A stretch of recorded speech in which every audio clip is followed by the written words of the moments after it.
Welcome to Chinese History and Mythology.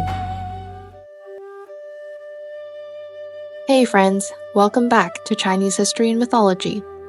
Before we knew it, the show had already reached episode 101. Time really has gone by so fast. From the very beginning, we started with the story of Pengu creating the world. Together, we told and listened to Chinese mythological stories, especially the investiture of the gods. And we also followed the course of Chinese history through the Xia, Shang, and Zhou dynasties. Now that we have entered episode 101, we are going to begin talking about a dynasty that was both famous and deeply influential in Chinese history and in the history of world civilization, the Qin dynasty. And when people talk about the Qin dynasty, the first person that usually comes to mind is Qin Shi Huang, one of the most representative emperors in Chinese history. There is a popular story that says Qin Shi Huang was actually a very handsome man. There is a book called Records of the Grand Historian. Some of you who are interested in Chinese history and culture have probably heard of it. In this book, in the section called The Basic Annals of Qin Shi Huang, there is a description of what Qin Shi Huang looked like. Fang Zhun means that he had a high and prominent nose bridge, shaped a bit like the narrow waist of a bee. On its own, this would usually be seen as a good feature, since a high nose bridge is often considered attractive in many beauty standards. Chang Mu means that he had long, narrow eyes. Zhiniao Ying is a bit harder to explain. Zhiniao refers to a bird of prey, and Ying means the chest. Put together, it means that his chest was shaped like that of a bird of prey, which easily makes people think of a strong and well-built chest by modern standards. Chai Sheng means that his voice sounded hoarse and deep, like the cry of a jackal. Looking at it through modern internet beauty standards, this would mean Qin Shi Huang even had a smoky, husky voice. From a certain point of view, that kind of low and rough voice does carry a special and serious charm. During the Northern Song dynasty, there was a book called Imperially Reviewed Reader of the Taiping Era.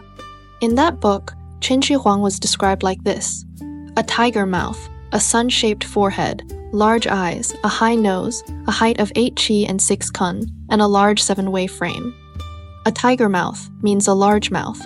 A sun-shaped forehead means that his forehead was full and broad. Large eyes means exactly that, and a high nose means a prominent nose bridge.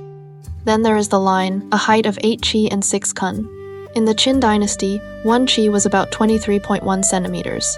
If you calculate it, that would make Qin Shi Huang around 1.98 meters tall. A large 7-way frame means that his waist or chest circumference was probably around 1.2 meters. So on one side, some descriptions make him sound like a hunchbacked, pigeon-chested, weak man with a rough voice. On the other side, some descriptions present him as a tall, powerfully built, and impressive man. Some people say that when Sima Qian wrote Records of the Grand Historian, he deliberately made Qin Shi Huang look ugly in order to vent his anger. But there is another clue, and it comes from a Qin tomb discovered in Lintong, Shanxi in 1976. Archaeologists found a complete male skull there. Based on the burial objects in the tomb and a comparison with historical records, they believed it was very likely the remains of one of Qin Shi Huang's sons. Qin Shi Huang had more than 30 children, but most of them were later killed by Hu Hai. Experts used this skull to create a 3D reconstruction, and with some genetic speculation, they put together a face with a high nose bridge, long eyes, high cheekbones, and a full forehead. Looking at it this way, if the son looked fairly good, then perhaps Qin Shi Huang, as the father, also had very strong genes. Although there is no solid proof, this legend must have come from somewhere. As for what Qin Shi Huang really looked like, that may remain a mystery forever. But honestly, for someone who unified the 6 states and built a system that shaped China for 2,000 years, what he looked like does not seem that important anymore. What really matters is that what he accomplished was far more remarkable than his face. So starting from today's episode, let us step into the Qin dynasty, a dynasty of great importance in the history of world civilization, and talk together about the emperors of Qin, Qin Shi Huang, Ying Zheng.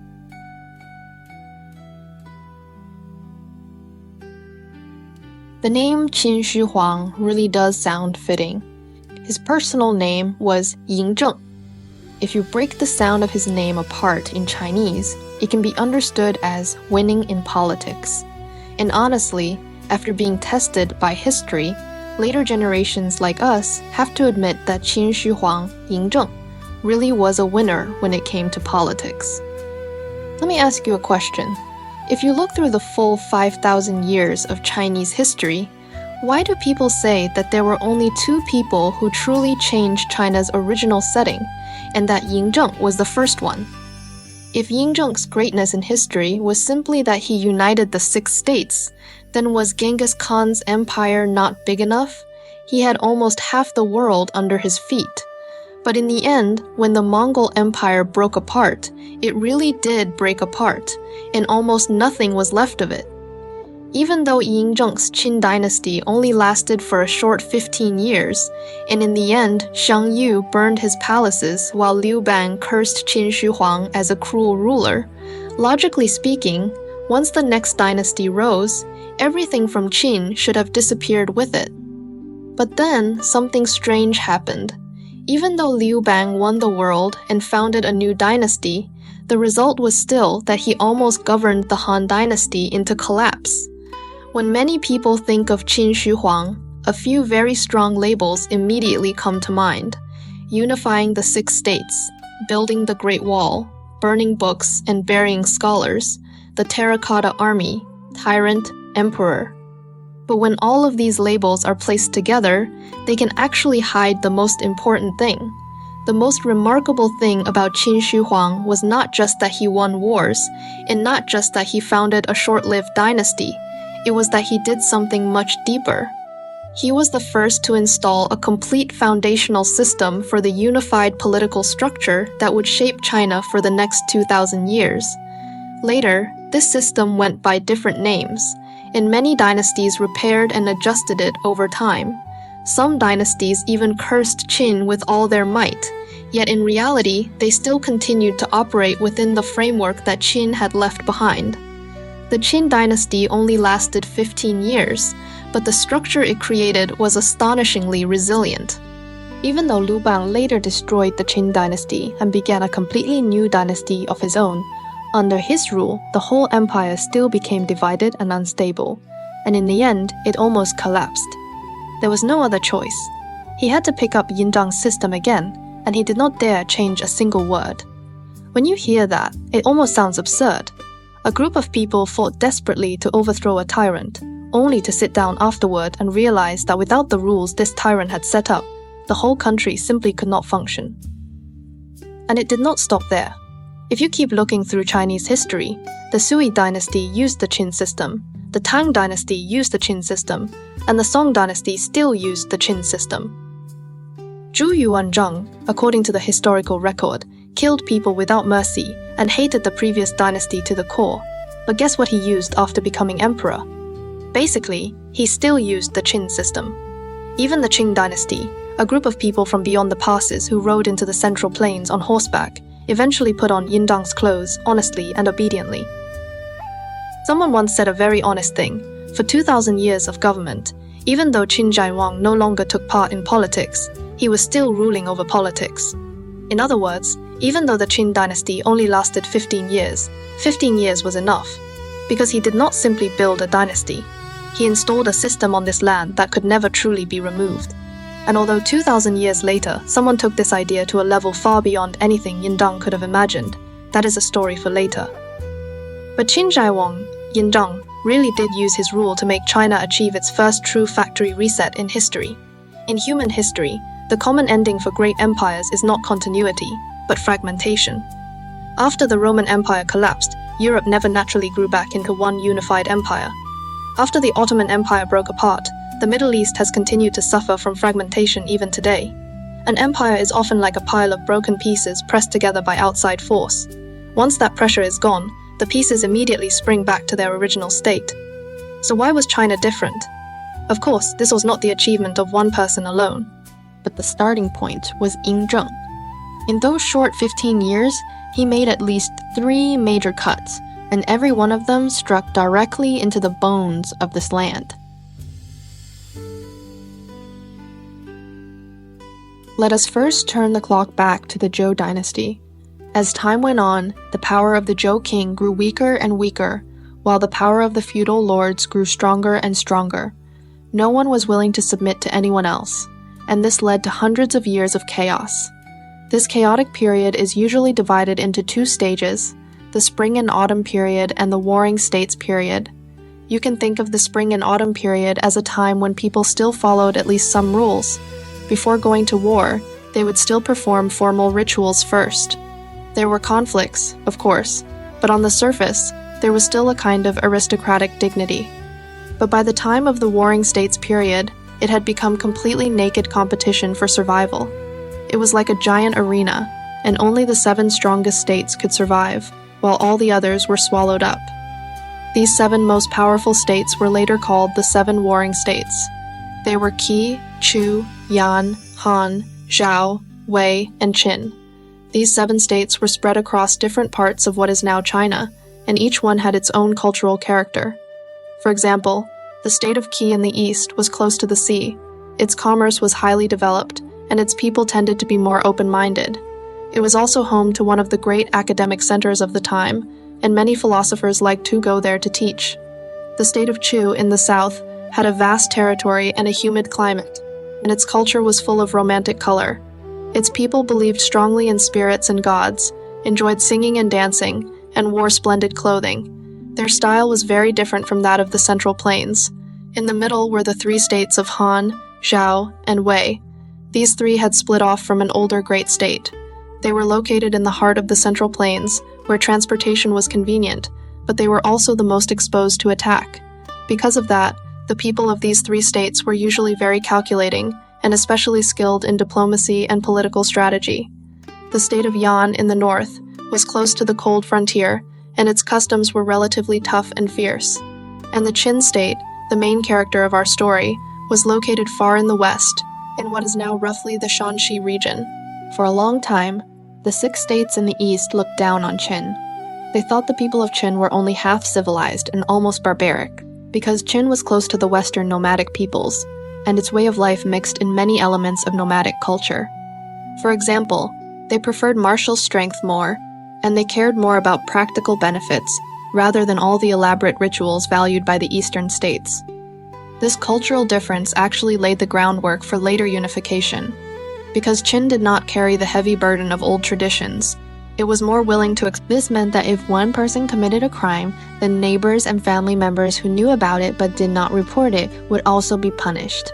Although this system was cruel, in that age of constant war, it greatly increased Qin's ability to mobilize its people and improved its productive efficiency. Qin turned into a precise war machine, and every Qin citizen became a gear in that machine, turning for the expansion of the state. Yan Zheng, who later became Qin Shi Huang, actually had a very interesting background. His father was named Zichu, the son of King Shaowen of Qin and Lady Shao. He ruled for 3 years. He was also the first Taishan Huang in Chinese history. At that time, Zichu was being kept in the state of Zhao as a hostage from Qin. To put it simply, Qin and Zhao had signed a peace agreement, and Qin sent a member of its royal family there as a hostage. So Yan Zheng at that time could only be seen as a child living under someone else's roof, the son of a hostage. A life like that was usually not an easy one. Yan Zheng was born in Handan, the capital of Zhao, so when he was young, his name was Shao Zheng. Does that name not sound surprisingly ordinary? Yan Zheng did not have a happy childhood. In fact, it could even be said that it was full of danger and darkness. His father was the crown prince of Qin, but relations between Qin and Zhao were tense at the time, and Yan Zheng was born in this hostile state. You can imagine it. A prince of an enemy state was born on the land of that enemy, and the people around him might all have wanted him dead. When Yan Zheng was 3 years old, war broke out between Qin and Zhao. The people of Zhao wanted to kill him to vent their anger. His father escaped back to Qin with the help of friends, but Yan Zheng and his mother were hidden away. They lived in hiding in Zhao for several years, moving from place to place, until Qin later became strong enough to bring them back. This experience had a huge effect on Yan Zheng's character. From a very young age, he understood that trust was scarce, and that only power and strength were reliable. This also helps explain why he later became so obsessed with power, and why he was so afraid of being betrayed. When he was 13, after his father died, he more or less became king of Qin, almost without fully understanding how it happened. What could a 13-year-old child really know? the major affairs of state mostly fell into the hands of Chancellor Liu Buwei. Liu Buwei was a very interesting person. He had originally been a merchant, but later became the Prime Minister of Qin through political investment. He organized the compilation of a book called Lu Xi Cheng Qiu, or the Annals of Liu Buwei. This book tried to combine ideas from different schools of thought, and it supported a relatively moderate style of rule. But as Yin Zhen slowly grew older, the conflict between him and Liu Buwei became deeper and deeper. Yin Zhen was someone with a very strong need for control. He could not tolerate anyone standing above him and telling him what to do. When Yin Zhen was 21 years old, he held a coming-of-age ceremony, and this marked the point when he officially began to rule in his own name. Right after that, he quickly launched a political purge. He crushed the rebellion of Lao Ai and removed Liu Buwei from office. This whole series of actions was clean, sharp, and decisive, and it showed the extraordinary political skill and cold determination of this young ruler. From that point on, the great ship of Qin was completely in the hands of Yin Zhen alone.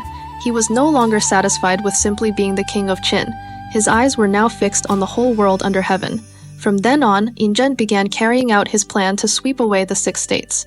In 230 BC, the Qin army destroyed Han. In 228 BC, Zhao fell. In 225 BC, the city of Diyang in Wei was flooded and destroyed by waters from the Yellow River.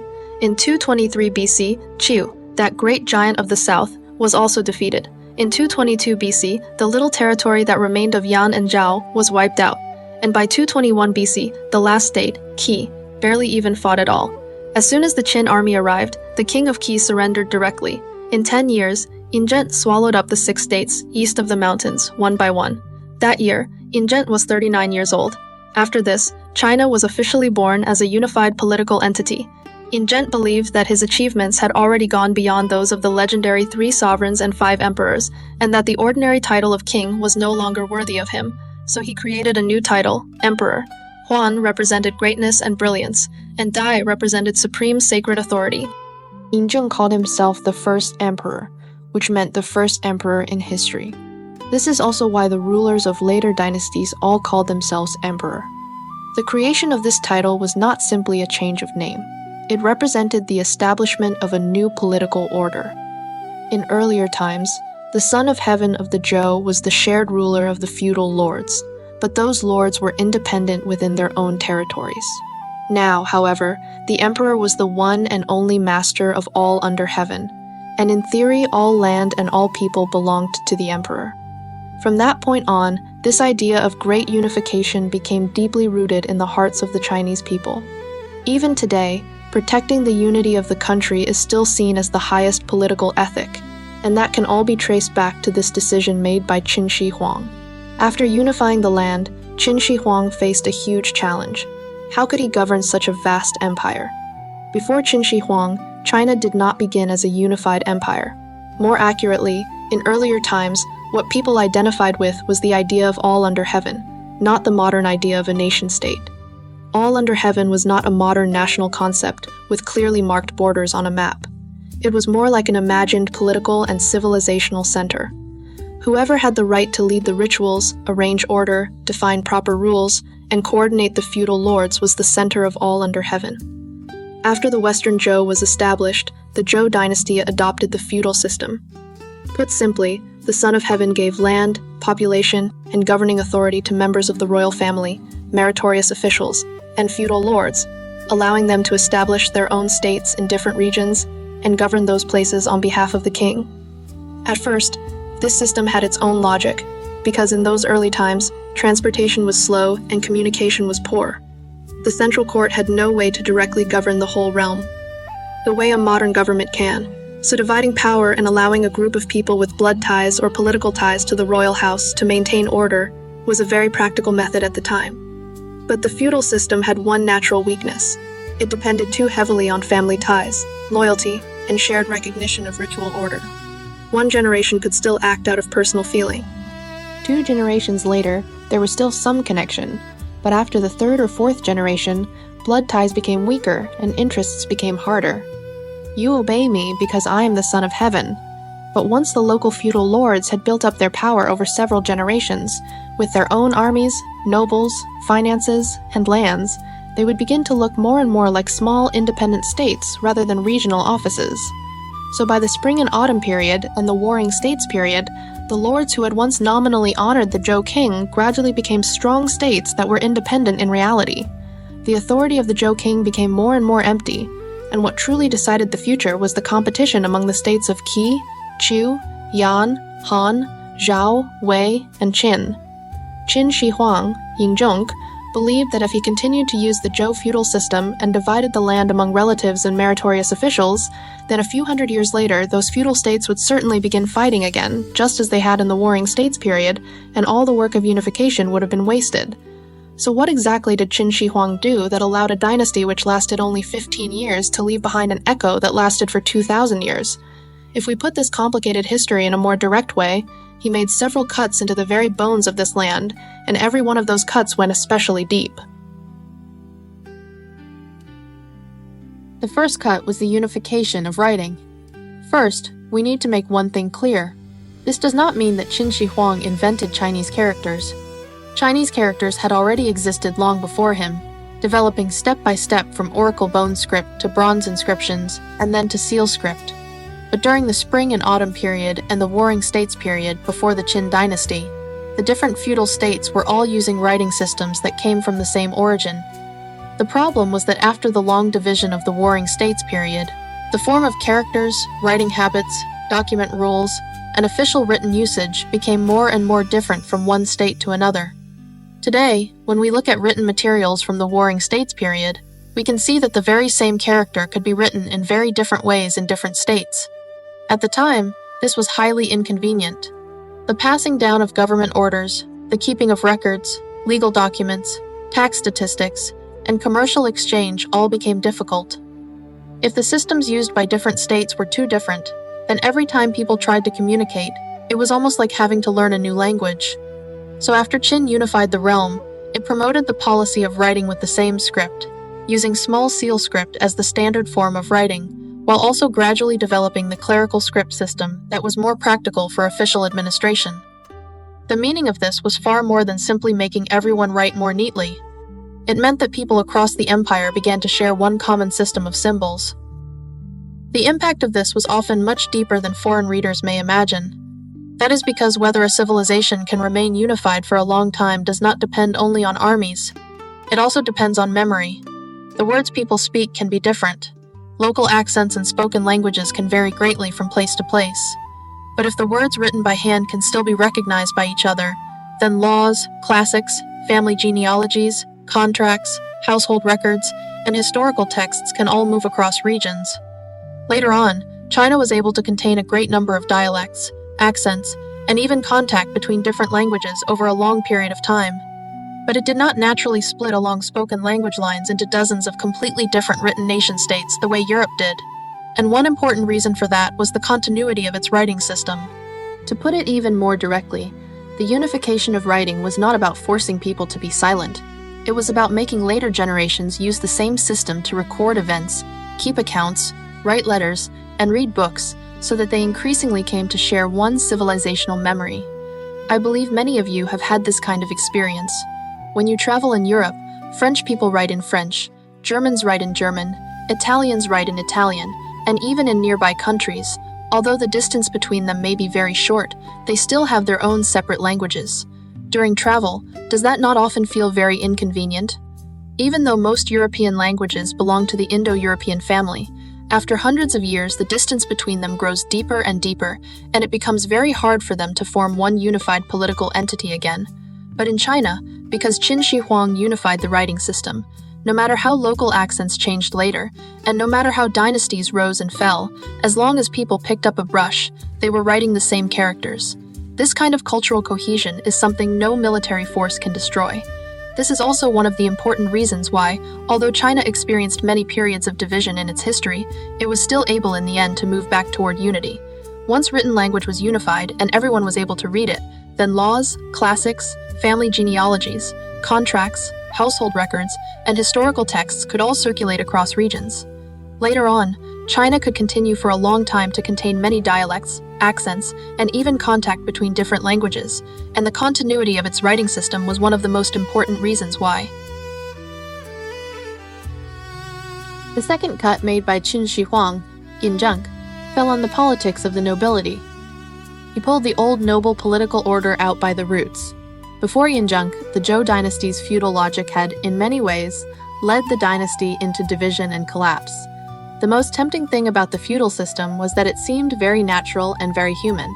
Land was given to royal relatives and meritorious officials, and they were allowed to guard it for generation after generation. But its biggest time bomb was hidden in those very words, generation after generation. The first generation would of course still talk about loyalty between ruler and minister. The second generation would still keep some family feeling. But by the fifth or sixth generation, the local feudal lords and the central royal house no longer really knew each other at all, and the relationship had become extremely distant. And when two strangers are involved, questions of mutual suspicion and competing interests naturally appear. The long period of disorder in the later Zhou dynasty was, to a great extent, the result of exactly this system. Qin Shi Huang saw through this very clearly, so his solution was extremely thorough.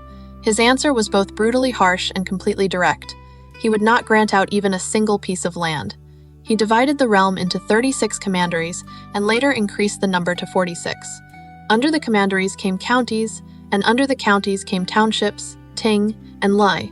All officials, from commandery governors to county magistrates, were directly appointed by the central court. They were, in effect, officials working for the state. There would no longer be large-scale feudal grants, and local hereditary little emperors would no longer be allowed to form.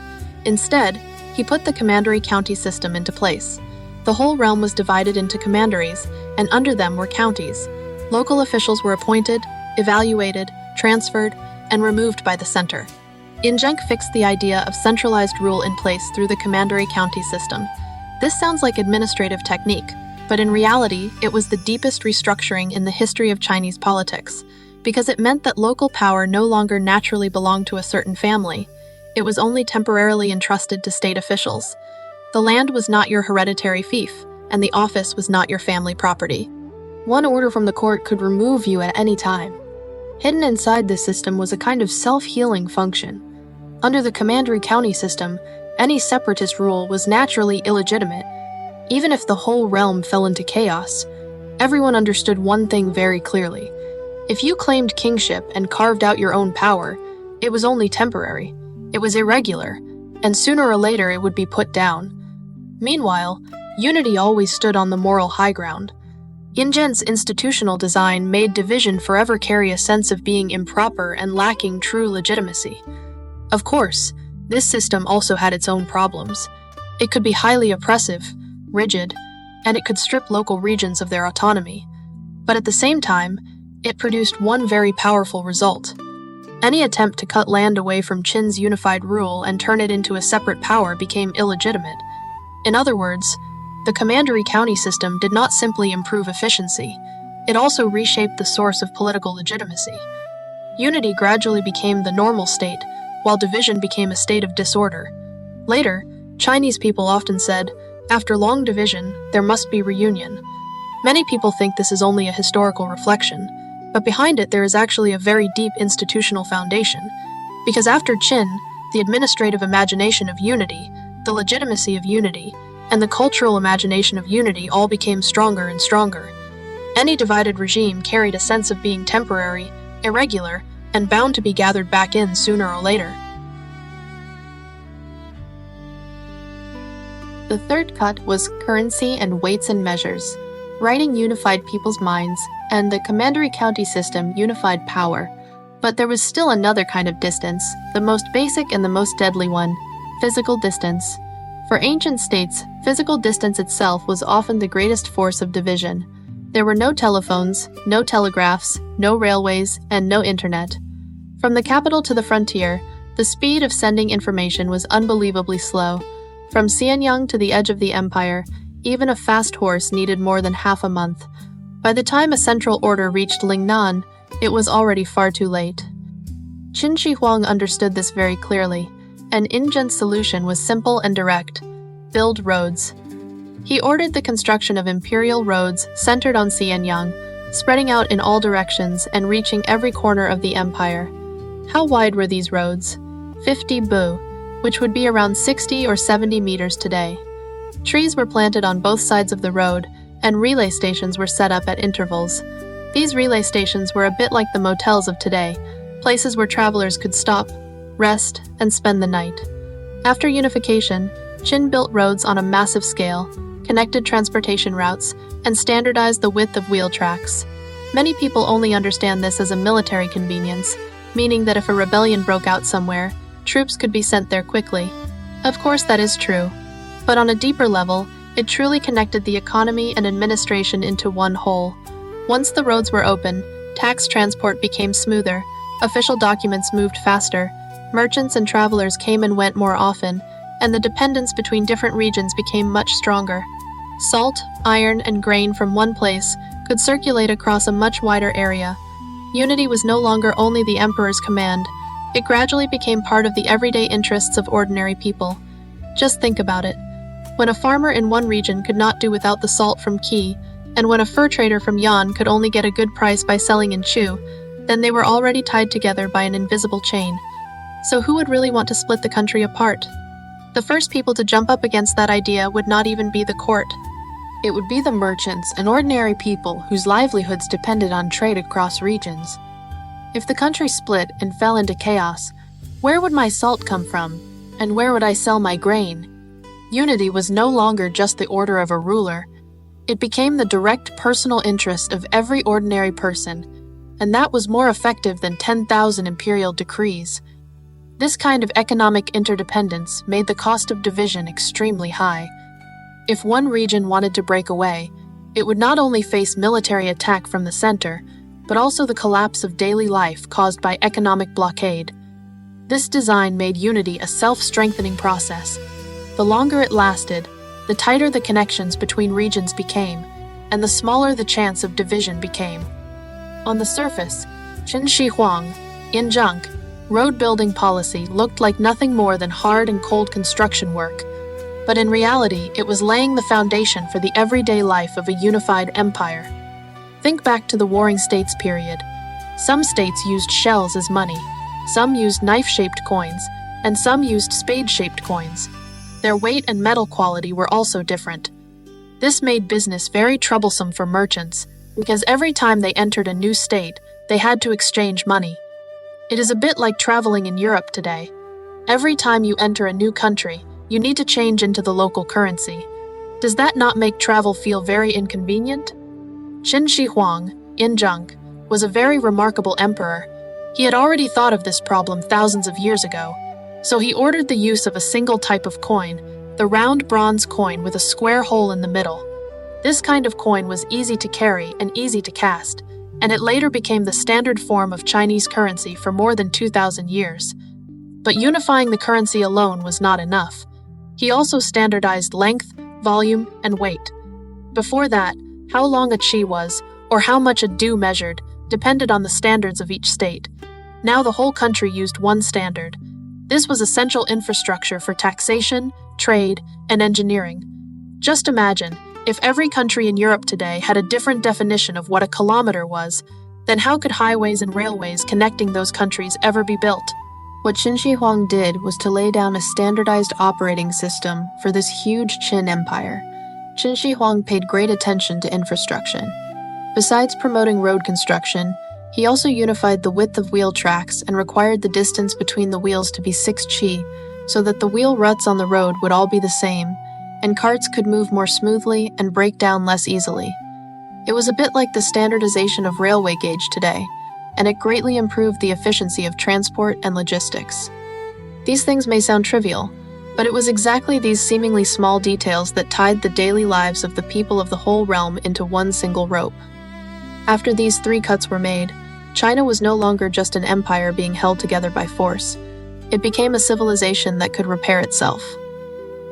At this point, some of you may start to wonder, if the things Qin Shi Huang did all sound like they were good for the country and good for the people, then how was the Qin dynasty later overthrown by Liu Bang and Xiang Yu?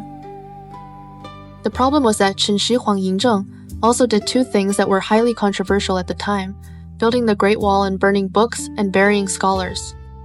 Let us first talk about the building of the Great Wall. Many people, even if they do not know much about Chinese culture, have at least heard of the Great Wall of China. Although many of the things Qin Shi Huang did were indeed beneficial for the development of the state and for people's daily lives, we cannot see him as someone who only had vision and created things without cost. As we mentioned before, Qin Shi Huang was actually a person who believed deeply in power and had an extremely strong desire for control.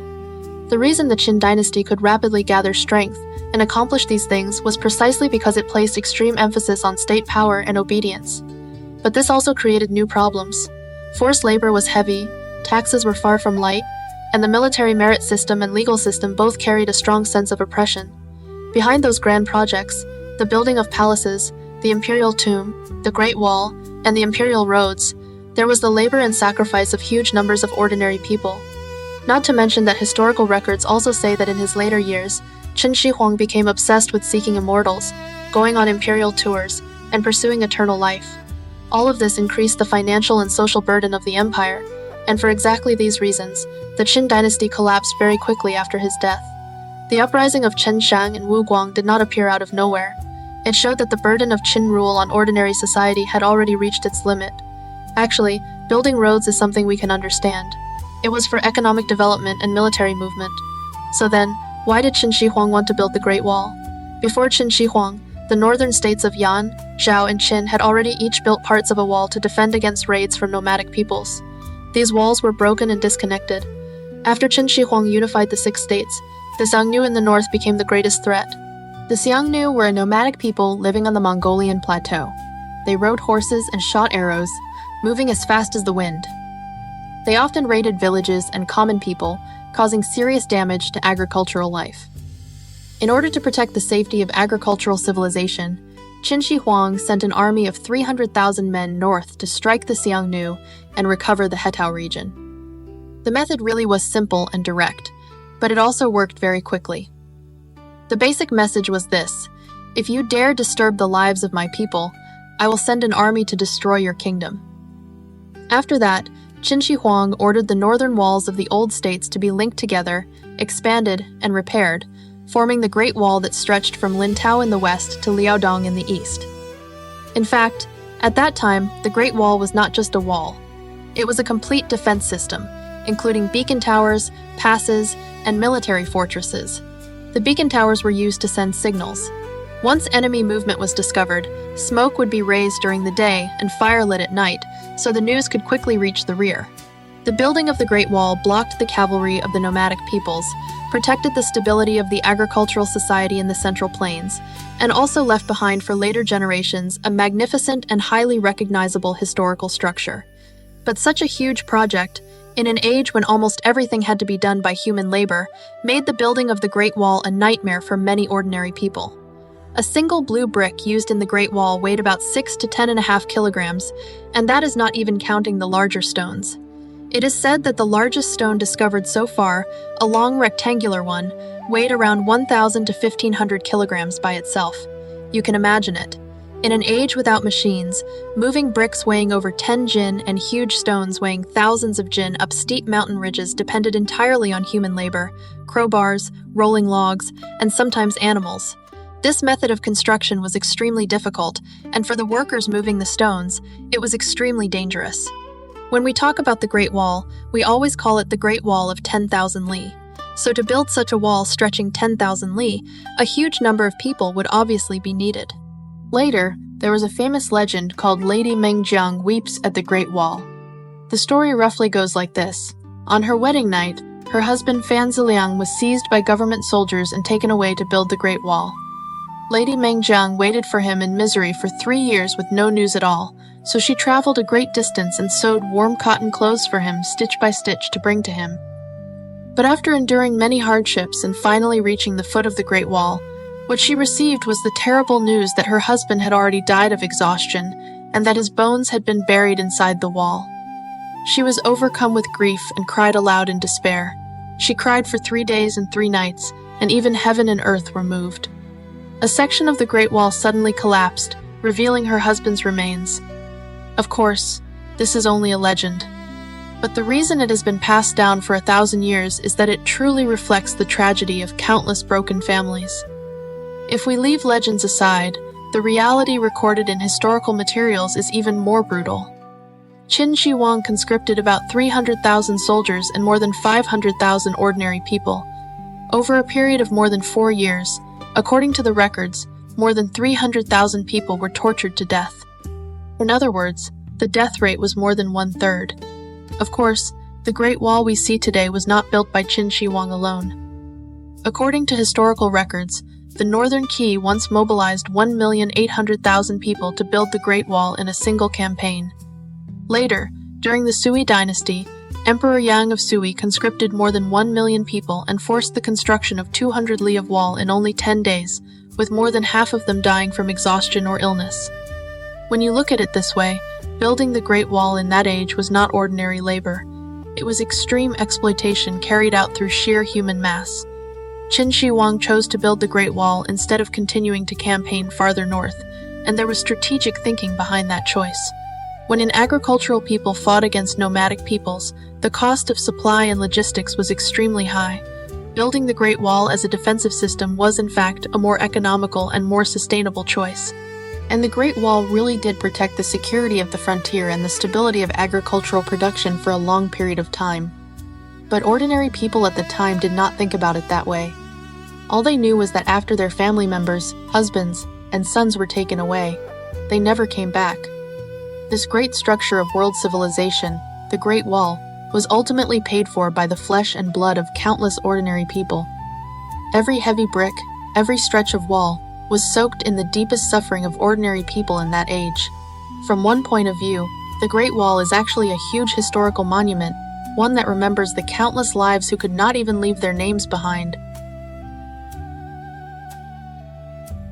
When it comes to the controversies surrounding Qin Shi Huang, nothing other famous than the phrase burning books and burying scholars. These 4 words are extremely well known in history, and they also became a lasting pain in the hearts of many later writers and literary people.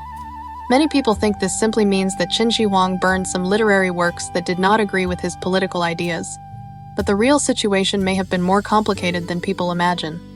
To explain this, we have to go back to the time when Qin Shi Huang was promoting the commandery county system.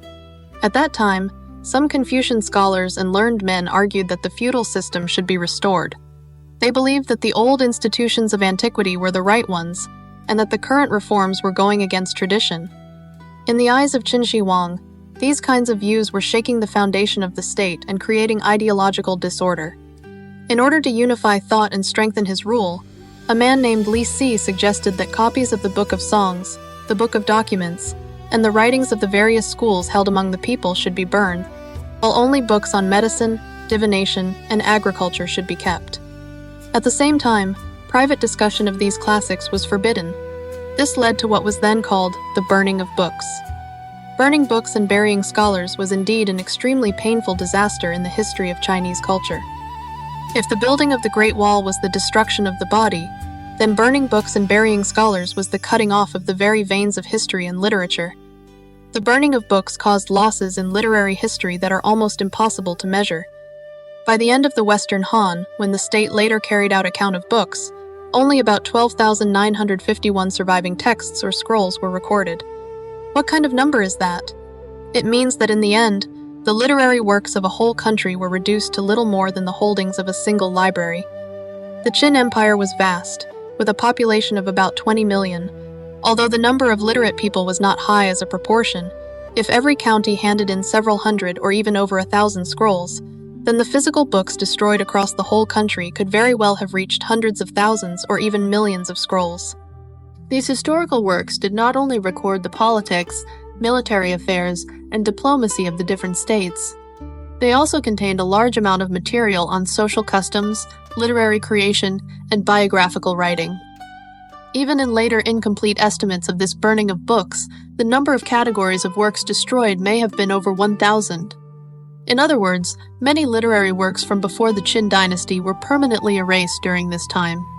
As for the physical number of texts destroyed, it is impossible to calculate precisely, but it may well have reached into the millions. What does that mean?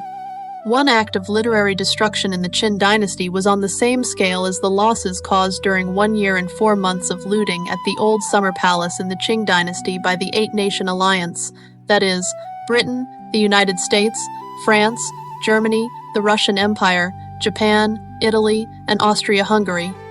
So then, were there no literary works that were rescued at the time? Of course there were. According to later historical records, the literary works that were rescued and have been passed down to this day include the Book of Documents, the Annals, the classic of filial piety, and the Book of Rites. Now let us talk about the burying of scholars. Put simply, the main people who were buried were actually Fang Shi, meaning a group of men who claimed they could help the emperor find an elixir of immortality. Today we know that the elixir of immortality does not exist at all, but Qin Shi Huang did not think that way. After so much struggle, he had finally unified the Qin Empire according to his own vision. Naturally, he wanted to sit on the emperor's throne for a little longer. After all, who would not enjoy the feeling of controlling the world under heaven? So after Qin Shi Huang had unified politics, built roads, and standardized currency and measurements, he began to focus on another question: how could he make himself live forever? By this point, Qin Shi Huang already possessed everything: power, wealth, beautiful women, and palaces. But he could not possess time. He feared death, and he feared losing all of this, so he became obsessed with finding an elixir of immortality. He repeatedly sent Fang Shi out to sea, and the most famous case was when he sent Su Fu, leading several thousand young boys and girls to search for the immortal mountains in the Eastern Sea. Of course, those immortal mountains could not be found. According to legend, this man, Su Fu, may finally have gone to Japan and never returned. Qin Shi Huang also toured the empire many times. On one side, this was to inspect his realm, and on the other side, it was also to pray to the spirits and seek long life. As we mentioned earlier, when Qin Shi Huang carried out the burning of books, he wanted to preserve only books on medicine, divination, and agriculture. From this, we can clearly see his personal preference for medical texts and knowledge related to divination. In order to search for medicine that could make him immortal, Qin Shi Huang began to travel, moving around throughout the Qin Empire.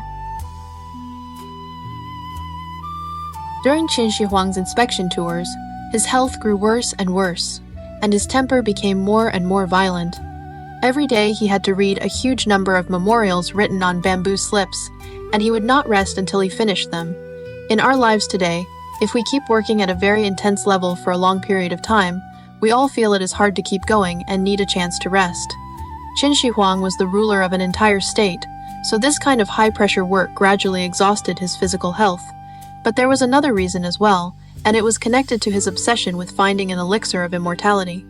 As for the true cause of Qin Shi Huang's death, more and more later researchers have indeed tended to believe that in the end, he was destroyed by his own obsession with eternal life. The so-called immortal pills he took, according to modern scientific testing in comparison with historical records, appear to have had at their core an ancient chemical element, mercury, what we commonly call quicksilver.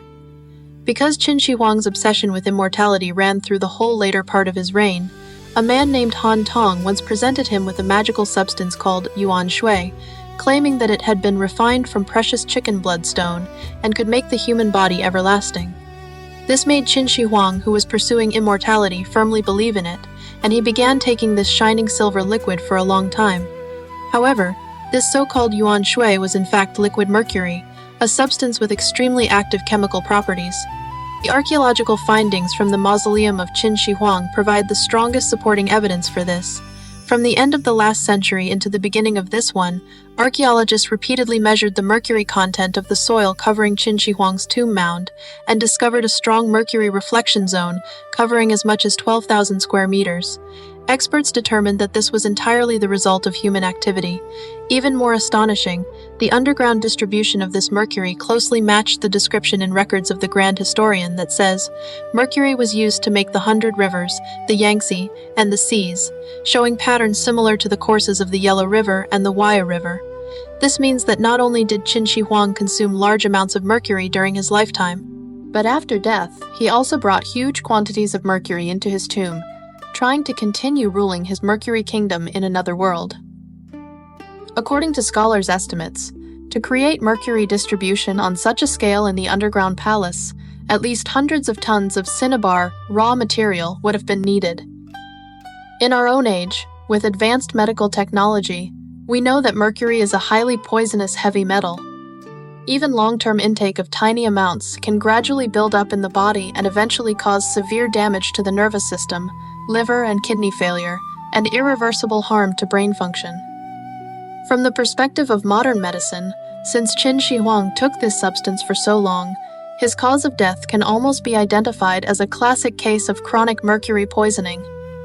Historical records about Qin Shi Huang's personality in his later years match the clinical signs of mercury poisoning in a striking way. He became extremely suspicious, violently bad-tempered, and quick to execute attendants and ministers around him. This kind of major personality change is a typical symptom of heavy metal damage to the central nervous system. In addition, even after unifying the 6 states, he still traveled constantly, and his final inspection tour lasted as long as 9 months, covering nearly 10,000 li. This almost obsessive level of energy may also have reflected the early stimulating effects of mercury compounds, until his body finally collapsed in the intense summer heat. Some historians of medicine have pointed out that Qin Shi Huang may also have suffered from underlying illnesses, such as diabetes and prostatitis, and the mercury in the pills no doubt sped up the failure of his organs. Although he was never without doctors around him, the fact that mercury could damage the human body was not formally recognized until 1956. In that era, medicine was simply unable to identify the slow poisoning caused by these so-called immortal pills. So until the very moment when Qin Shi Huang collapsed on the Shakyu platform, people still believed it was only travel exhaustion or the return of an old illness. In 210 BC, during his 5th inspection tour, Qin Shi Huang died of illness at the Shakyu platform, near what is now Xingtai in Hebei. He was only 50 years old when he died, and it was precisely because of his death that a huge turning point in history arrived. He died too suddenly and did not have time to properly arrange the matter of succession. In fact, when Qin Shi Huang was still alive, he had originally intended to hand power to his eldest son, Fusu. But if we look at it from another angle, Qin Shi Huang was searching for an elixir of immortality, so perhaps in his heart he never really planned to pass the throne to anyone. Although his son Fusu was relatively kind and supported a more tolerant political approach, while Qin Shi Huang's political style was seen by many people of that time as the rule of a cruel sovereign, Fusu was stationed on the northern frontier as a military supervisor when Qin Shi Huang died. This allowed Qin Shi Huang's younger son, Hu Hai, under the manipulation of the eunuch Zhao Gao and the chancellor Li Si, to forge the imperial will, force Fusu to die, and then take the throne himself. This was Qin Shi, the second emperor of Qin. After becoming Qin Shi, Hu Hai was even more foolish and incompetent than his father. He continued large construction projects, built the Apang Palace, increased taxes, and made the laws even harsher. The people had already been pushed to the limit during the time of Qin Shi Huang, and by the reign of Qin Shi, life became even more impossible. There is one rule in history that never really changes. Once ordinary people can no longer live a decent life, then that emperor and his dynasty will not last either. Only 3 years after Qin Shi Huang died, that enormous empire which had once swept across all under heaven collapsed completely in the hands of his son, Hu Hai. After Hu Hai took the throne, he fully revealed himself as a foolish and disastrous ruler. Working hand in hand with Zhao Gao, he first raised the butcher's knife against his own close family. 12 princes were executed in the streets, and 10 princesses were dismembered and put to death in Daxian. His own brothers and sisters were spared none. Almost all of them were killed. Hu Hai himself had little real ability as emperor. Once he entered government, he worried that the officials at court would not obey him, so he followed Zhao Gao's advice and used even harsher laws to slaughter ministers. At the same time, he drove the common people even harder, continued the construction of the Apang Palace, continued building the straight roads and imperial roads, and made forced labor even heavier than it had been under Qin Shi Huang. Historical records say that at that time everyone feared for their own safety, and many wished to rebel. This tyranny finally set off a wildfire. In the 7th month of 209 BC, Chen Sheng and Wu Guang rose up at Daxiang and shouted the famous words, "Are kings, nobles, generals, and ministers born that way?" Heroes across the land responded one after another, and the old noble families of the 6 states also seized the chance to restore their former states. Shang Yu originally came from the old nobility of Shu. His uncle, Shang Liang, raised troops in Kuaiji Commandery and gathered 8,000 young men from Jiangdong. That was Shang Yu's first foundation. Liu Bang, on the other hand, was a minor local official from Pei County. He came from a common background, gathered followers in Pei County in response to the uprising, and called himself the Duke of Pei. At first, the two of them were both generals in the anti-Qin camp, but the way they destroyed Qin and the path they followed were completely different. In 207 BC, Shang Yu fought 9 fierce battles against the Qin army, crushed the Qin forces, captured Wang Li, forced Zhang Han to surrender, and became famous in a single campaign. From that point on, he became the supreme general of the feudal lords and commanded an army of 400,000 men. While Shang Yu was fighting a desperate battle against the main Qin forces at Julu, Liu Bang moved west the whole way and struck directly into Guangzhong, the Qin heartland. He entered through Wu Pass, took in surrendered soldiers along the way, recruited talented people, defeated Qin forces at Lancian, and drove his troops straight toward Shanyang. By this time, Shanyang itself was already in a state of collapse. Seeing Liu Bang's army pressing close, Zhao Gao feared being held responsible, so in the 8th month of 207 BC he launched a coup.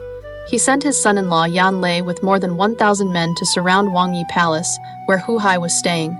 Yan Lei stormed into the palace and recited Hu Hai's crimes right in front of him. Hu Hai begged desperately. First he asked to see Zhao Gao once, but was refused. Then he said he was willing to step down and become only a regional king, but that too was not allowed. In the end, he almost pleaded in desperation, saying that he would be willing to become nothing more than an ordinary man with a small fief of 10,000 households, if only he could stay alive. Yan Lei coldly refused and said, "I have received orders from the chancellor to execute you on behalf of all under heaven," and forced him to take his own life. Hu Hai, only 24 years old, finally committed suicide and was buried hastily with the rites of a commoner.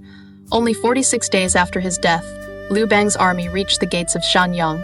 Ziying, the Qin king, who was Hu Hai's nephew and had been hurriedly placed on the throne by Zhao Gao, wore white mourning clothes, bound himself with rope, carried the imperial jade seal and military tally, and surrendered to Liu Bang on the official road outside Shanyang.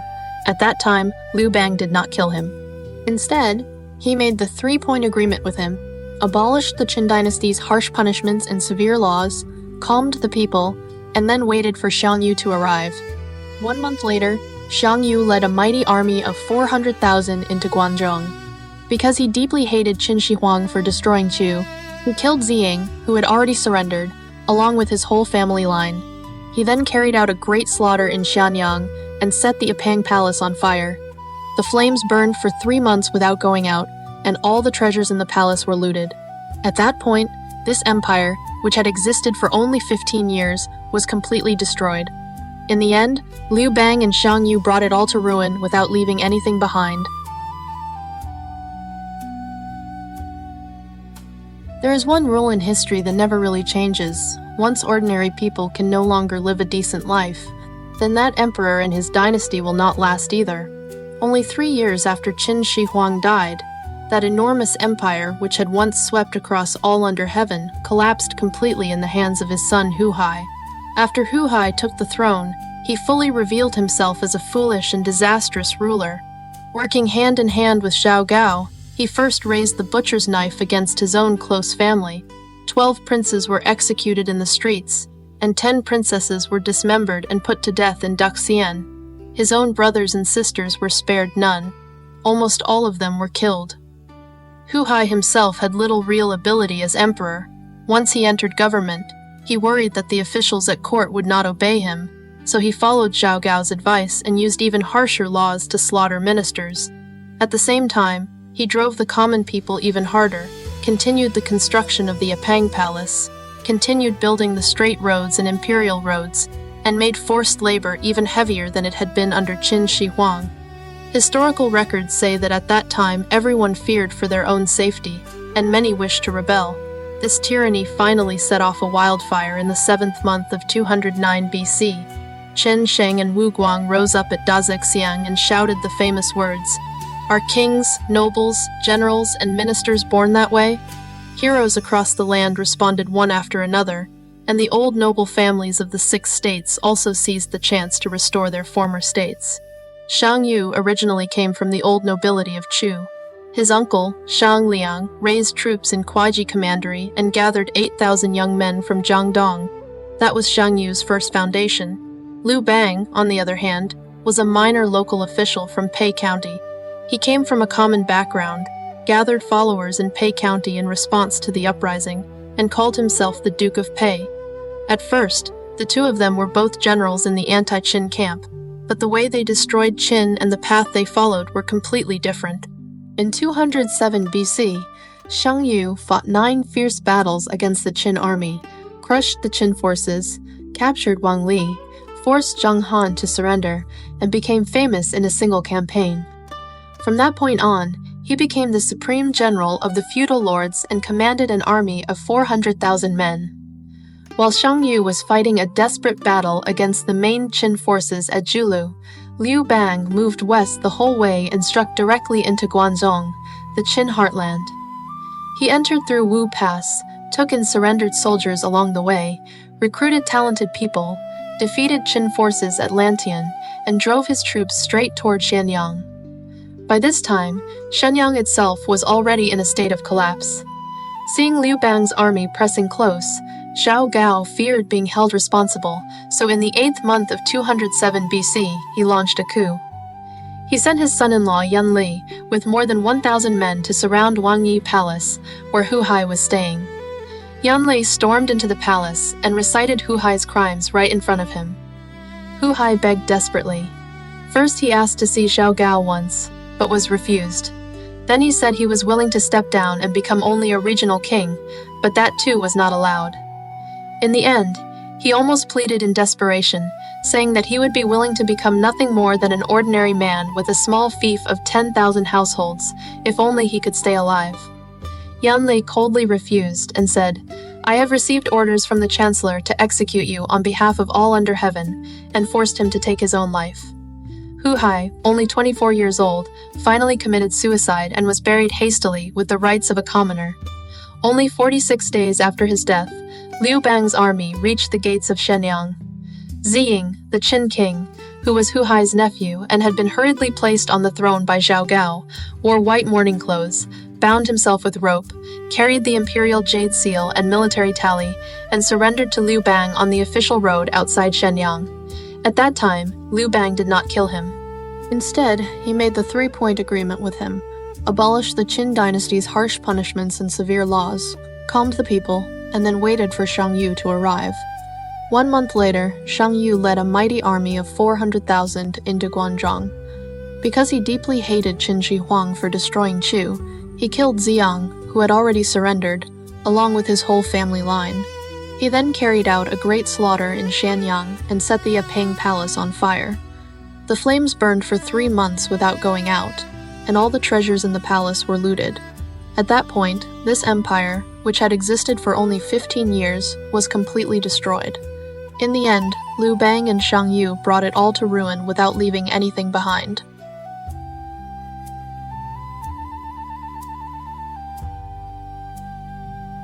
Alright, that is everything for today. Thank you for listening to Chinese history and mythology.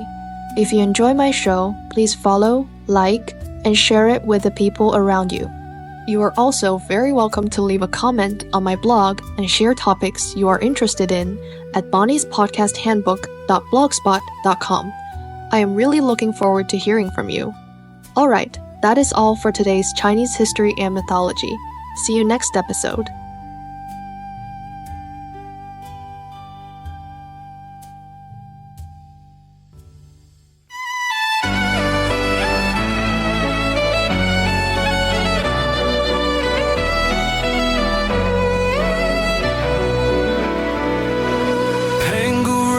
Sky in light, Nua healed the broken heart.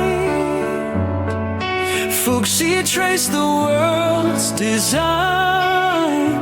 Every age leaves stories bright. Yaya Dynasty shaped bronze. Shang Dynasty cast oracle bones. Thou Dynasty built right. Qin Dynasty forged the great walls. Han Dynasty opened Silk Road with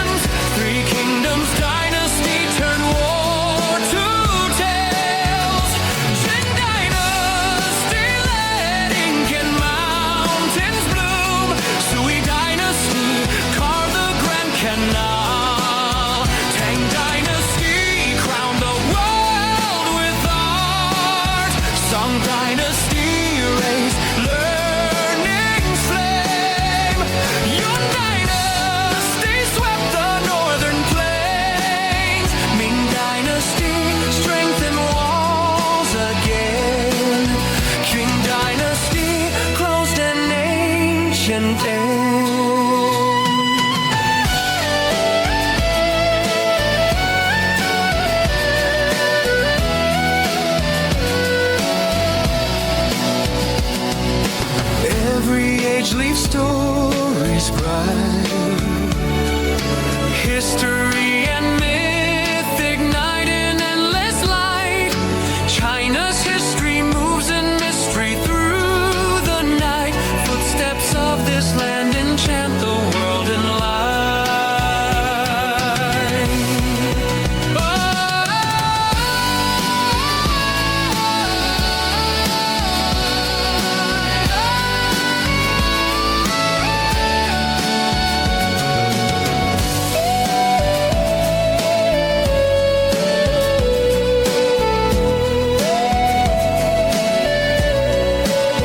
Han Dynasty opens Silk Road wins.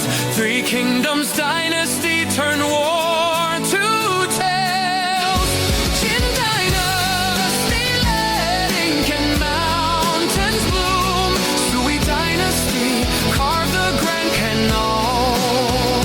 Tang Dynasty crowned the world with art. Song Dynasty raised learning